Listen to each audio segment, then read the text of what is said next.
فَيُكْشَفُ عَنْ سَاقٍ فَلَا يَبْقَى مَنْ كَانَ يَسْجُدُ لِلَّهِ مِنْ تِلْقَاءِ نَفْسِهِ إِلَّا أَذِنَ اللَّهُ لَهُ بِالسُّجُودِ وَلَا يَبْقَى مَنْ كَانَ يَسْجُدُ إِتْقَاءً وَرِئَاءً إِلَّا جَعَلَ اللَّهُ ظَهْرَهُ طَبَقَةً وَاحِدَةً كُلَّمَا أَرَادَ أَن يَسْجُدَ خَرَّ عَلَى قَفَاهُ۔ پھر جو شخص اللہ کو سجدہ کرتا تھا تو اللہ کے اذن سے وہ سب کے سب سجدے میں گر جائیں گے۔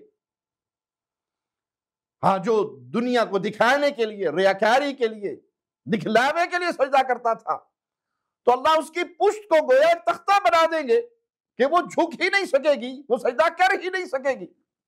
اور جب بھی وہ سجدہ کرنا چاہے گا گدی کے بل گر جائے گا۔ ثم يرفعون رؤوسهم وقد تحول في صورته التي رأوه فيها أول مرة فقال أنا ربكم فيقولون أنت ربنا ثم يضرب الجسر على جهنم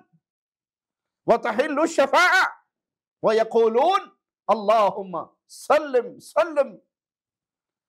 پھر وہ اپنا سجدے سے سر اٹھائیں گے اور تو اللہ تعالیٰ اپنی اس صورت میں ان کے سامنے آ چکا ہوگا جس میں انہوں نے اس کو سب سے پہلی مرتبہ دیکھا، اور وہ فرمائے گا میں تمہارا رب ہوں، تو وہ کہیں گے ہاں اے اللہ تو ہی ہمارا رب ہے۔ پھر جہنم پر پل لگا دیا جائے گا اور سفارش کا دروازہ کھل جائے گا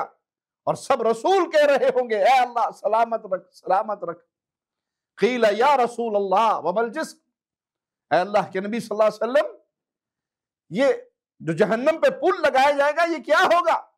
آپ نے فرمایا بہت پھسلنے والی، ڈگمگا دینے والی جگہ، اس میں اچک لینے والے آنکڑے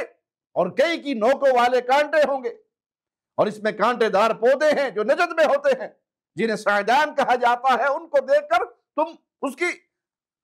مشابہت کر سکتے ہو۔ تو مومن آگ کی جھپک کی طرح، بجلی کی طرح، ہوا کی طرح، کوئی پرندوں کی طرح، کوئی تیز رفتار گھوڑوں کی طرح، سواریوں کی طرح گزر جائے گا، کوئی صحیح سالم نجات پانے والا ہوگا۔ اللہم اجعلنا منہم ومعاہم وفیہم، اللہ اپنی رحمت سے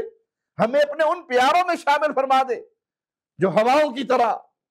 تیزی کے ساتھ، سلامتی کے ساتھ وہاں سے گزر جائیں گے، اور کچھ ایسے ہوں گے جو زخمی ہو کر وہاں سے گزریں گے،